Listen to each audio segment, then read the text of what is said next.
Yeah. Okay. Yep. So we live, y'all. Awesome. Good evening, everybody. Thank you for joining us. Those of you who are joining us online, we're really excited to have you. I'm excited to be here to talk about the upcoming National Trans Visibility March.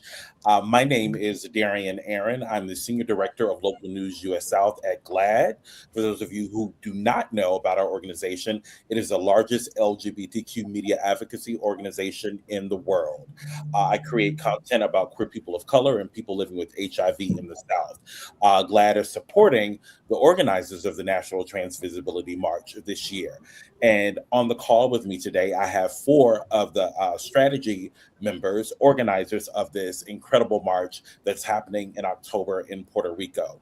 And so before we dive into the conversation, I just want to give you some quick background on who these incredible people are and the work that they've been doing for years, some decades in the movement. And we're going to begin with Marissa Miller. Marissa is the founder of the National Trans Visibility March, a historic movement that has mobilized thousands of transgender people and allies across the country to demand visibility, justice, and equity. Known for her strong organizational skills, attention to detail, and collaborative spirit, Marissa plays an important role in ensuring programs and national advocacy efforts operate smoothly and effectively. She remains deeply committed to supporting community driven work that expands resources, dignity, and opportunity for marginalized communities. Next, we have Quentin Reynolds. Quentin is the founder and executive director of Game Changing Men and founder and lead consultant of Quentin Reynolds Consulting. He also serves as chief of staff for the National Trans Visibility March, supporting national strategy, operations, and community engagement. His work focuses on advancing health, safety, and equity for Black trans masculine individuals by addressing stigma, toxic masculinity, and barriers to care. Joanna Sofrido currently serves as Policy and Community Engagement Associate at TLC, where she leads organizing and advocacy initiatives focused on transgender justice and community leadership development in Puerto Rico. With more than a decade of experience in LGBTQ plus advocacy, Joanna has worked across grassroots organizing, public policy, and media engagement to build power within marginalized communities and advance civil rights.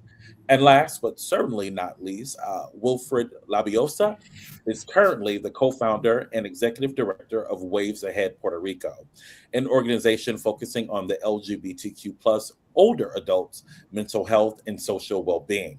He has been a community leader and advocate for the last 35 years, working in the public health field with marginalized communities in the United States, the Dominican Republic, Mexico, Cuba, and Puerto Rico. Thank you all so very much for all of the amazing work that you've done over the years and for being on this call tonight. I thought we would begin the discussion with you, Marissa. And I'm going to just throw out some questions and feel free to chime in. I want to keep the conversation flowing. But I'm going to start with you, Marissa, because I think it's really important that the folks who are watching have some sense of how the National Trans Visibility March formed and where you're leading us in 2026, because the inaugural event happened in 2019. So just kind of give us a timeline. So thank you so much, Darian, and then really appreciate the partnership with GLAD. Hi, team members. Um, Listen, we started in 2019. We had several Black trans women being murdered. I don't think that we had really begun to really see the equity in workforce, equity in healthcare. And so I think when we initially started, it was we were in Myrtle Beach, South Carolina, and a bunch of trans women were congregating, and a Black trans woman out of Atlanta named Lynn Morrison said, "We really need a march." And she said, "Marisha, can you help us with that?" And I told her no, because I was not an organizer. That was not something that I had familiarity around, but I knew how to go get some money. I had built partnerships as a philanthropic intermediary person with some of the funders, and so I knew how to go get the money, but I told her no.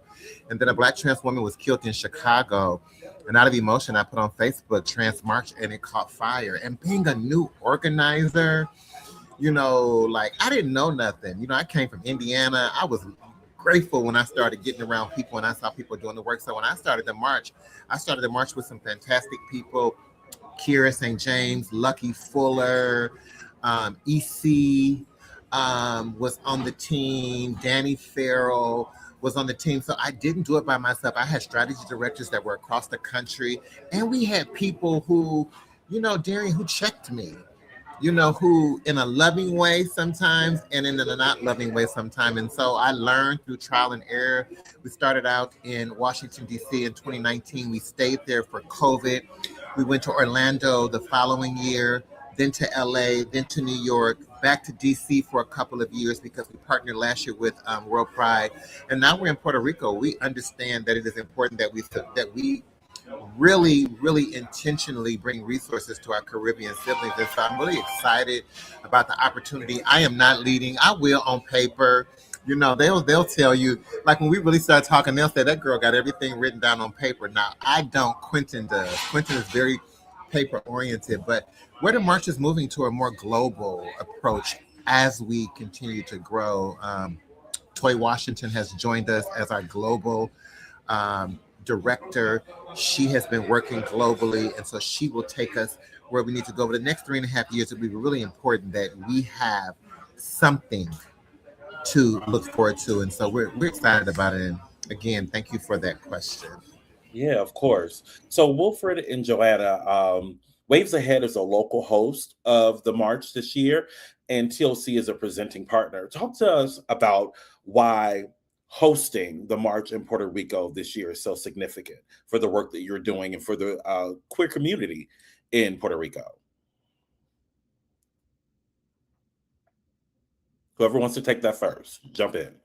Joanna? I'll let you go first. Okay. So thank you for the question and thank you for the invitation. And thank you, Marissa, for, thinking and intentionally about our transgender community in Puerto Rico. In Puerto Rico, our work has been hit by not just the central government of Puerto Rico, but by municipalities and by the federal government with the policies that are so transphobic that have impacted us. And before the current administration, we have had for the longest time, for the last 7 or 8 years, the highest incidence of homicides against our transgender brothers and sisters in Puerto Rico. And so bringing the march, bringing that visibility to Puerto Rico, brings to Puerto Rico people to see what's going on in Puerto Rico. We are part of the United States, but many people don't even know where we're located. So bringing the march to Puerto Rico really brings those individuals the education they need in order to support their brothers and sisters from the United States, but outside of the continental US. And our policies locally, we have had some challenges, many challenges, but we are so resilient. And since the hurricanes of 2017, our transgender community has been there in the forefront, helping their brothers and sisters from the LGBT community, from their allies, rebuilding lives. And so the work that Waves Ahead does is really we focus on the mental health well-being and the food sustainability of all of the LGBT community, and in particular, the transgender community that lives outside of the metropolitan area. And Joanna can join in and say more about it. But, Waves Ahead has 4 community centers that for many individuals, this is the only safe space they have to come to seek services, to seek supports, and really to meet others like them. And so this march is really, we are so proud that Marissa and the whole team of the National Transgender Visibility March chose Puerto Rico to bring that message of hope, of resilience, and of strength, because we are a very strong community and we will be able to bring that message to the world. Absolutely. Thank you for sharing. Joanna, you want to chime in? Yeah. First off, I want to thank Marissa for bringing the march to Puerto Rico. Quiero agradecer a Marissa. I'm going to do a little bit of Spanglish for the local community. Oftentimes, Puerto Rico is an afterthought on the in U.S. politics, and that's true when it comes to like a lot of national LGBTQ organizations. Work often isn't funded and not adequately as it should be. just last year, el año pasado, Puerto Rico enacted one of the strictest gender-affirming care bans in the United States, punishable by up to 15 years in prison. Anyone who helps facilitate the medical transition of anyone under the age of 21 subjects themselves to 15 years in prison, a fine of $50,000, and in the case of medical professionals, revocation of their medical licenses. That hasn't gotten enough coverage, and oftentimes, when we have to fight these battles, we're fighting them alone. In 2021, going in line with the march, in 2021, I launched La Caminata por la Equidad, the Walk for Equity. And it was a 120-mile march across Puerto Rico, starting in the town of San Germán. And it was also the same catalyst that started the National Trans Visibility March. A local trans sister was murdered. And her case, Michelle Ramos Vargas, really resonated with me because me and her were the same age. And after months had gone by and nothing had happened with her case, in my indignación, I decided that I would march from the town where she was murdered to the Capitol, to the footsteps of the Capitol, over a course of 1 week. And I with very little support, but I did it because I wanted to draw attention to what was going on in Puerto Rico. Once upon a time, Puerto Rico was a beacon in the Caribbean when it came to LGBTQ rights, and we're seeing that under assault. And so we can't just sit idly by and allow this to happen. And so in our march, I was accompanied by other trans women. We held a vigil in every town where a trans person had been murdered, and we arrived to the Capitol on the 1-year anniversary of Michelle's murder. So the legacy of trans activism, especially Ntvm activism, it goes since the inception of the LGBTQ movement.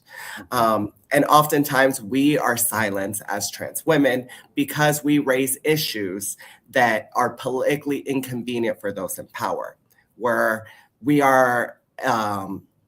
experience poverty more than the general public. We experience homelessness more than the general public. We experience lack of healthcare more than the general public. So when we raise our voices to denounce these issues, that is politically inconvenient for those in power, they try to silence us, because then everyone else will realize how many of us actually can't afford our healthcare, how many of us can't afford housing, how many of us can't afford a proper education. So I'm so happy that this march is coming to Puerto Rico, because we really do we're resilient, but we shouldn't have to be resilient. Absolutely. Joanna, thank you so much. Voy a dar un poco de recapacitación para las personas que no hablan inglés. Nosotros como mujeres trans tenemos un legado de resistencia, y al igual como Marisa, en el 2021 yo lancé la Caminata por la Equidad, que fue una caminata de 120 millas, 190 kilómetros alrededor de Puerto Rico, y lo que comenzó la caminata fue la misma situación que comenzó la Caminata por la Visibilidad Trans, que fue el asesinato de una compañera de la comunidad trans, Michelle Ramos Vargas, que fue asesinada del pueblo de San Germán, y por eso es que decidí comenzar la caminata desde ese municipio, porque sabía que el caso de ella no había recibido la atención que merecía. Y en mi indignación decidí que iba a caminar a través de una semana. Fui acompañada por varias compañías de la comunidad trans, y tuvimos una vigilia en cada municipio donde había asesinado a una persona trans. En un momento, Puerto Rico fue, el lugar en el Caribe, donde mejor era para ser una persona de la comunidad, donde más derechos disfrutábamos. Y vemos que bajo esta administración esos derechos están bajo amenaza. Así que yo le agradezco a las compañeras por traer la marcha acá, porque sí, como dijo el compañero Wilfred, somos una comunidad bastante resiliente, pero no debemos de tener que ser tan resilientes. I really wish I would have paid more attention in Spanish class. I've never wanted to know Spanish more than I do right now. But thank you. You still have time, Darren. You can Hold still on, have time. buddy. You have 4 months. Yeah, you I have know, 4 but months. it's hard. I've been trying. It's hard. Okay. Joanna, thank you so much for amplifying what's happening on the ground in Puerto Rico. And you're absolutely right. The island is usually an afterthought. Most people don't know that Puerto Rico is a part of the United States still in 2026, which is a shame. There's two things that I want to bring up because I'm noticing a thread here that the Trans Visibility March was born out of tragedy, out of our trans brothers and sisters being murdered, being slaughtered in the streets. And there's also this issue of visibility, which is really important. But we know that visibility often brings extra scrutiny, and it gives our detractors that extra kick in their battery pack, so to speak, to write legislation that potentially erases trans folks. So talk to me about what messages you're sharing with trans folks on the ground in Puerto Rico in order to keep them safe, but to keep them, I guess, mobilized in the fight to make sure that their rights are protected. So I want to thank the Trans Latina Coalition, because when I approached Bambi Salcedo and Maria Roman to help fund the work that I've been doing on the west coast of Puerto Rico, they didn't hesitate. I currently run a empowerment program at the University of Puerto Rico, Mayagüez. We have 16 participants, 11 are more active. Of all of them, only 2 actually have familial support. And we know that when it comes to contracting HIV, homelessness, we know that the one factor that can disrupt all those negative outcomes is family acceptance. So I worked on creating this space for, originally it was for just college students, and then I opened it up to the broader trans community, where we discuss grounding ourselves within our trans identity. We go over trans history in Puerto Rico, the long legacy of trans resistance and activism in Puerto Rico. I often say that you will be hard pressed to attend a march, a protest, or a rally where you don't see the Puerto Rican flag. As Puerto Ricans, we always show up. If there's injustice, you will always find it, even if it's just one of us holding up the Puerto Rican flag to say, presente, you will always find at least one of us. I also go over what the current legal landscape is, both on the local level and on the federal level. What our current rights are in Puerto Rico. We're only really protected locally. We're only really protected in employment. The other protections that we have been mostly judicial outcomes that come from court decisions, but we know that if one court, rules in our favor, another court could rule against us. And so that just educating the community on what our rights are, and if you feel as though your rights have been violated, where to go. I've also taught them we've done sessions on how to draft an op-ed, how to draft a testimony if you want to submit written testimony, media training, because we really need to, a lot of us have been in this movement for a while, but we really need to help support the new generation that's coming up so that they have the tools to be able to know their rights and be able to advocate and defend them when they're under assault. Absolutely. Quentin, I want to throw this question to you because there may be a misconception around the march that it's just one day, but we know there's several days of programmatic events. I was just hoping that you could kind of run down some of that for the audience so they know what to expect if they decide to attend the march. Yeah, so the march is more than one day. We have a four days of program. So we arrive on the 14th. It'll be a welcoming dinner reception, and folks can come in and just relax as they check it into the host hotel. The next day, we'll be doing our policy and safety summit. We'll probably get out of there it'll start about 9 o'clock until about 2-ish, maybe 3. got everything scheduled so far, but probably around 2:30, 3 o'clock, folks will be getting out of there. And so the Policy and Safety Summit, what folks can expect is different community partners, also pharmaceutical partners, different folks that's a part of the march to come in and talk about the work they're doing and how folks can leave tangible resources to folks on the island in Puerto Rico. And then after that, folks can go join Joanna. She's going to show folks a good time around the island and they can enjoy the rest of their night. The following day, we'll have an empowerment service. And during the empowerment service, folks can they'll have different resources. It'll be some faith-based resources as well as spiritual resources, some mental health resources will have on that day as well.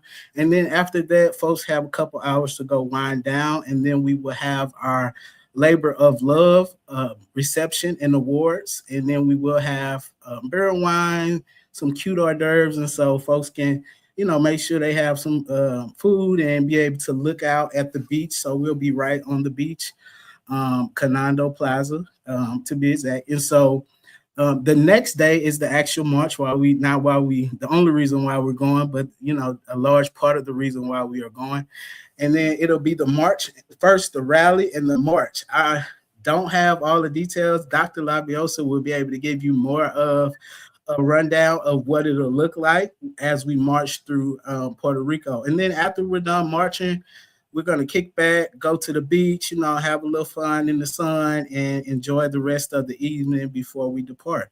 And so that is what the weekend will look like from October 14th through the 17th. And so, folks, we hope you come out and join us. You can find more information on our website at nationaltvm.org. Thank you, Quinn. I'm glad you mentioned the Labor of Love Awards. And Marissa, I want you to speak to that briefly because I think it's really important that we also celebrate ourselves and the progress that we have made during the weekend. So talk to us about the Labor of Love Awards and why it was important to incorporate that into the program.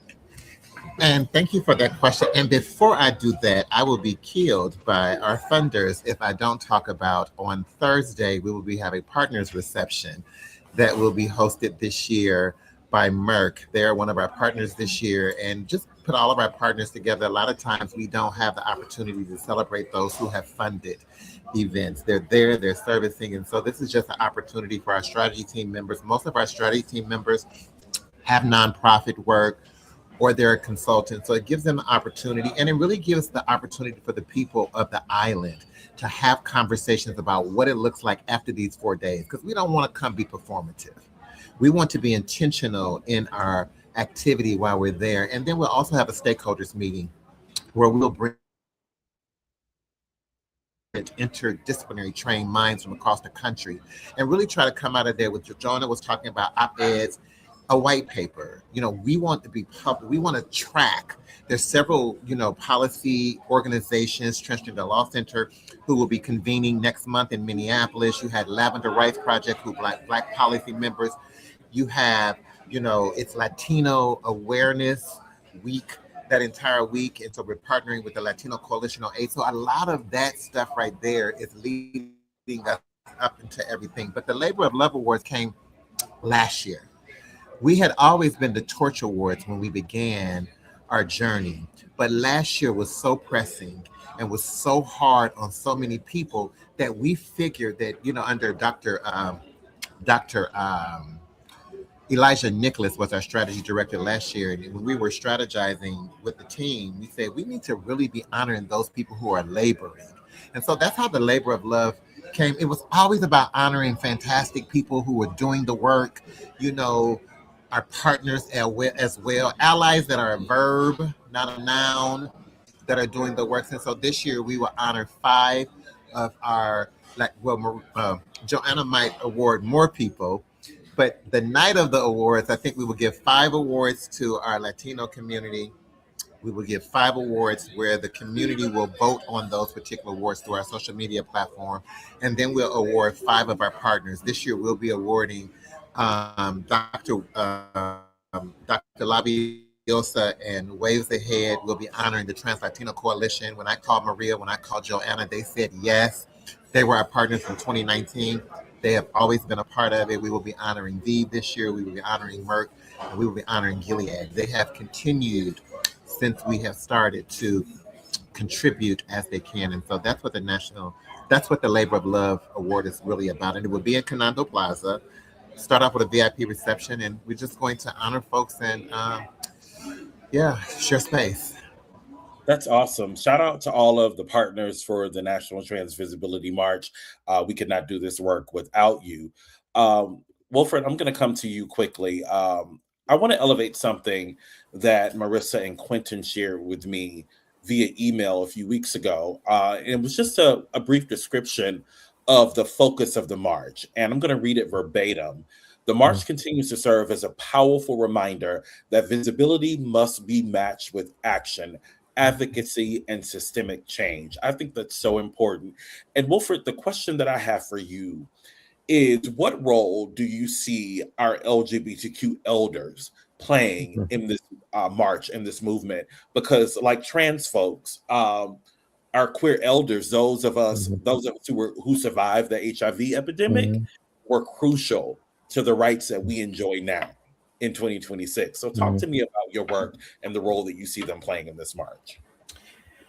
All of the community is so important, and definitely these intergenerational movements that are happening now are so important. But the elders can teach us so much about not just the past, but about the present, and about the knowledge that they can share with all of us about what is going on in the world. We can learn so much from our history, and really we need to take a moment and think about that movement that is called ACT UP. Remember that movement of HIV/AIDS when we were just in the streets. I was just talking to some of my colleagues and also some of our participants who are elders, and we were saying, if we bring back that movement, we can make such a strong movement. But I am so proud of people like Joanna, who are young individuals who are really bringing things to the forefront in Puerto Rico. You know, many people are tired about listening to old folks like me too. I put myself in that elder care, and sometimes Joanna calls me her father, which, okay, blows my mind. But she does have a point. You know, I am an elder. I am tired. And so we need to give that knowledge that we have to the younger generations. It may not be by age. It might be an older adult that is just coming out of the closet who just wants to be part of this movement. Those are the individuals who need to be there, who need to be able to say, I am there with you.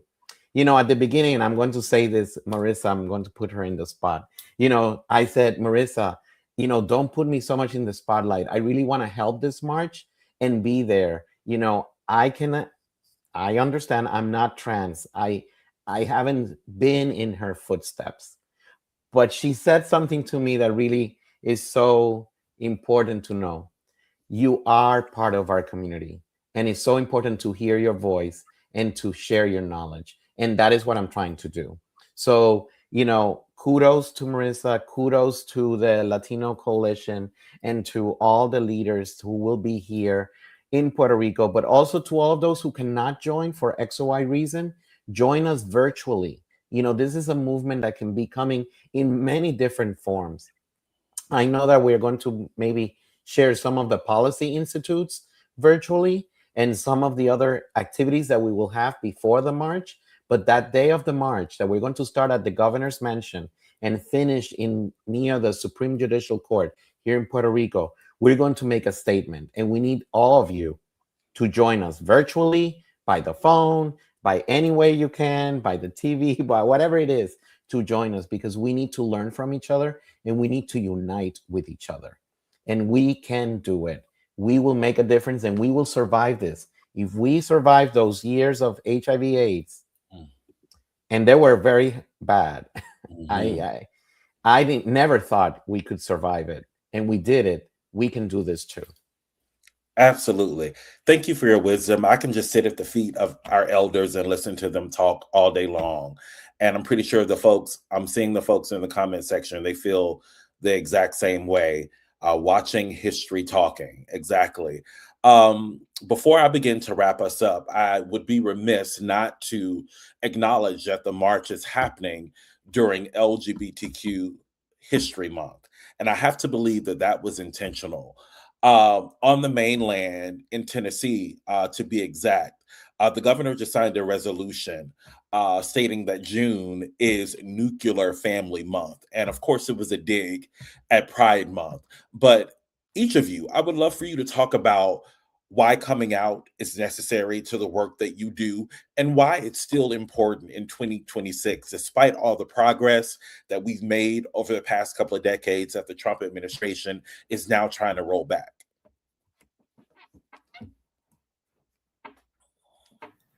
I think the one of the most important things about visibility and doing the march specifically in these times is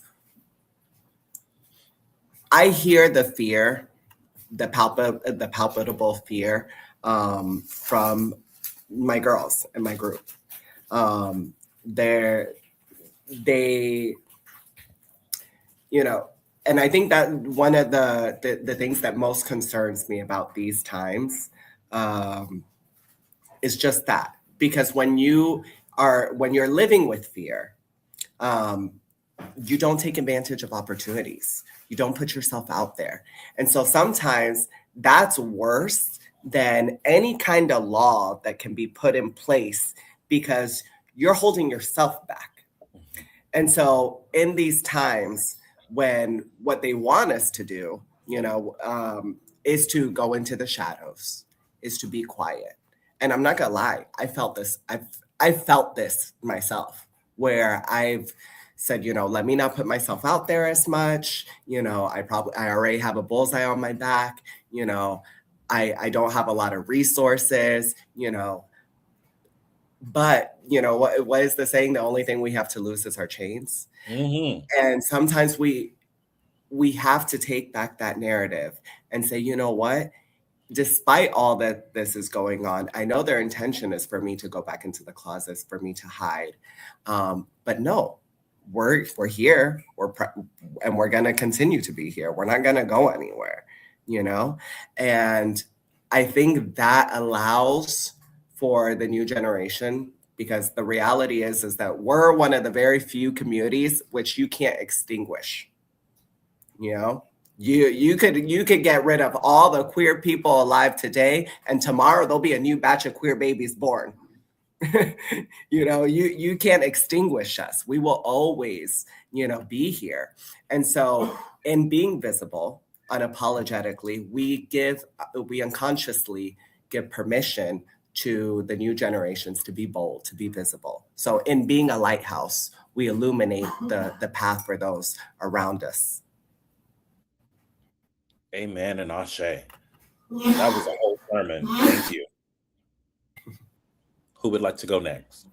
I'll go next, but I'm going to say it in Spanish. En la unión está la fuerza. Y si nosotros no nos unimos en este momento tan mal que estamos pasando en Puerto Rico y alrededor del mundo, este es el momento de unirnos. Si no te has unido anteriormente, si no has salido del closet, sal de tu manera, sal en tu pasito, pero hay personas como Joanny, como yo y como muchas otras personas que podemos estar a tu lado para estar ahí presente contigo, para dar ese paso hacia adelante y para marcar la diferencia que todos y todas y todes podemos hacer.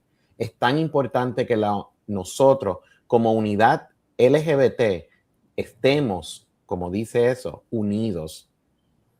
Y nuestras hermanas y hermanos transgénero siempre están ahí para nosotros.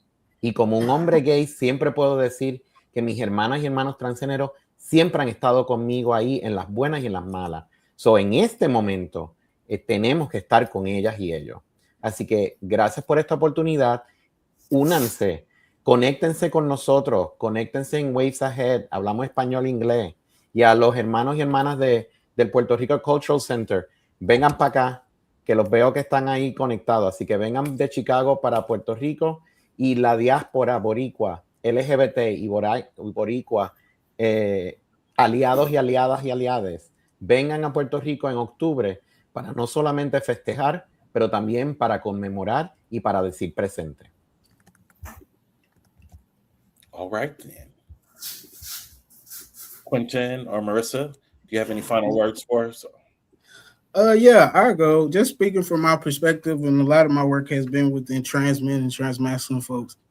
Just traveling around the country and hearing that when we create spaces with our Real Talk on the Road program, and just when we able to gather and have trans men folks in a group, and they usually some of the feedback is that they didn't know uh, trans folks existed because they come from towns where trans men is not plenty, right? Like here in Atlanta, but it's I think it's important that we can continue to hold space and continue to, as Joanna said, be the light and the pathway for folks because to be able to see ourselves. If you don't see yourself, possibility models of what it could be like to be a trans elder or to be a trans person in the movement or a trans advocate. If you're not able to see possibility models, then you don't see yourself in the future, especially for young trans folks. And the target is really on their back more so than adults right now. And so it's our job as trans and queer folks to make sure that we are bringing the younger generation into spaces and also still being visible and being those possibility models for folks. Absolutely. Miss Miller. And again, thank you, Darian, for the amazing job you've done this evening, and my distinguished executive leadership team. Listen, when I started being visible, it was to save my life. Being invisible was going to kill me. And so visibility, when I came out, y'all just said, go out there, tell all your business. That's why I can't date now. Because HIV is all, that's the leading narrative. Tell all your business. You know what I'm saying? And so I think visibility back then definitely is different than what visibility means now. Visibility, our lives have always been on the line. So I think having the ability, Joanna said, why do we always have to be resilient? Because we have no choice. Because if we don't, we nobody else will be it for us. And so I think visibility has been important for the march. I think it's also been resources that have been important through that visibility. In 2019, several trans women in Florida started organizations after coming to the National Trans Visibility March. So it has always been able to continue to give visibility, and we're excited about Puerto Rico and just excited about everybody joining us. And so thank you again, Darian, for hosting us this evening. Of course, it was my pleasure. Thank you all so much for being here and sharing your time, your talent, your gifts with our audience tonight. And thank those of you who tuned in to listen. This is the first of several virtual activations that will happen leading up to the march in October. And Wilfred, I just want to circle back to something that you said to close us out and something that you also said, Joanna. We have survived worse. We lived through the worst days of the HIV epidemic, and we will survive the Trump administration. We've made too much progress to turn back now. We're going to keep moving forward. And this march symbolizes our queer joy, our queer resistance, and we're not going anywhere. And I want to uplift the Asada Shakur quote that you mentioned, you paraphrased briefly, Joanna. It is our duty to fight for our freedom. It is our duty to win. We must love each other and support each other. We have nothing to lose but our chains. Thank you all so very much, and we will see you in Puerto Rico in October. Have a great night. Ja.